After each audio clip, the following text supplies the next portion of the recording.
Hari ni aku nak share dengan korang semua tentang apa info yang ada dalam special episode siri Ultraman Deca. Okey, ni special episode tau, bukan episod ke-18. Special episode ni lebih kepada recap tentang apa yang dah berlaku dalam episod-episod sebelum ni dalam siri Ultraman Deca. Okey, walaupun ini adalah episod recap sahaja, tapi aku suggest kepada korang untuk tonton jugalah special episode ni dekat channel YouTube Ultraman Official by Suburaya. Disebabkan special episode ni lebih kepada recap sahaja, jadi aku tak naklah cerita pasal keseluruhan pasal special episode tu. Aku cuma nak ceritakan tentang info-info menarik yang disebutkan dalam special episode tu. Antara info paling menarik yang aku boleh dapat daripada special episode tu ialah bila mana Maluru mengatakan bahawa Agams aka Profesor Asakage telah meminta bantuan alien Monera untuk mencipta Terra Facer. Walaupun tak diberitahulah kat mana Agams bertemu dengan alien Monera tu, tapi apa yang aku boleh katakan ialah alien Monera tu kemungkinan besar berada satu universe yang sama dengan Agams. Alien Monera tu wujud dalam universe di mana Ultraman Dyna berada. Deca Asumi juga pernah cakap masa episod ke-16 siri Ultraman Deca, kat universe dia ada satu Ultraman yang turut membantu dia untuk berlawan dengan The Sphere, dan Ultraman tu adalah Ultraman Dyna lah. Sebab dia kata yang bantu dia tu adalah Ultraman Dyna, masa episod ke-16 tu bila dia sebut pasal Ultraman Dyna, ada keluar footage gambar muka Ultraman Dyna. Jadi kalau info-info yang aku sebutkan tadi digabungkan, boleh dikatakanlah yang Agams, Deca Asumi, Ultraman Dyna dan juga alien Monera ni berada dalam satu universe yang sama. Tapi itu teori aku je lah. Kalau korang rasa korang ada teori lain, korang boleh bagi tahu kat ruangan komen. By the way lah kan, kenapa Maluru cakap yang Agams ni telah meminta bantuan alien Monera untuk mencipta Terra Facer? Kalau korang nak tahulah alien Monera tu sebenarnya adalah kaum alien yang telah mencipta Death Facer dari bentuk asalnya, iaitu sebuah kapal perang yang bernama Prometheus.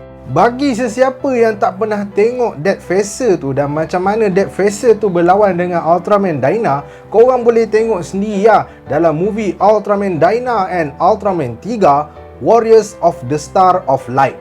Dalam special episode ni juga, Maluru telah membuat satu spekulasi di mana kod nama Terra Facer iaitu DG001, di mana perkataan DG tu membawa maksud Deca Genocide. Kalau Deca Genocide tu kita translate ke bahasa Melayu, maka ia menjadi pembunuhan Deca. Kiranya kalau ikutlah spekulasi ini kan, awal-awal lagi dah nampak yang pembinaan Terra Facer tu memang bertujuan untuk memusnahkan Ultraman Deca.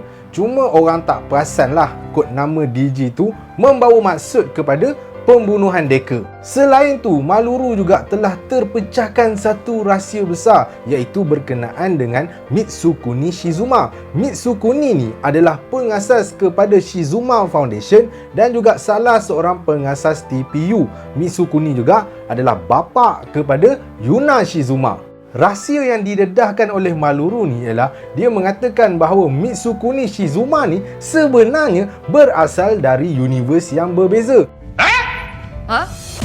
Shizuma Mitsukuni Kaichou mo?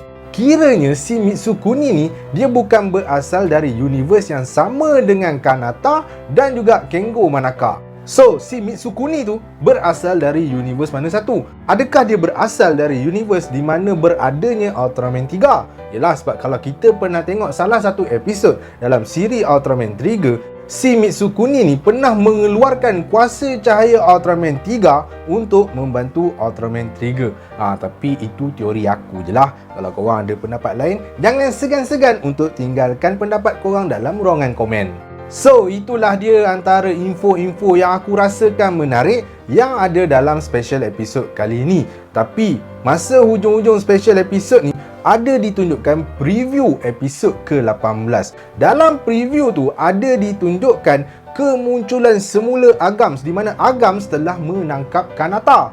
Dan yang peliknya juga, ada ditunjukkan kemunculan semula Terra Phaser. Padahal masa episod ke-16 aku tengok Deca Dynamic Type tu dah musnahkan pun Terra Phaser. Macam mana Terra Phaser tu boleh ada balik? Adakah si Agams tu sempat membina Terra Phaser yang baru, ataupun dia memang ada simpan satu lagi orang kata Terra Phaser yang dia belum gunakan lagi?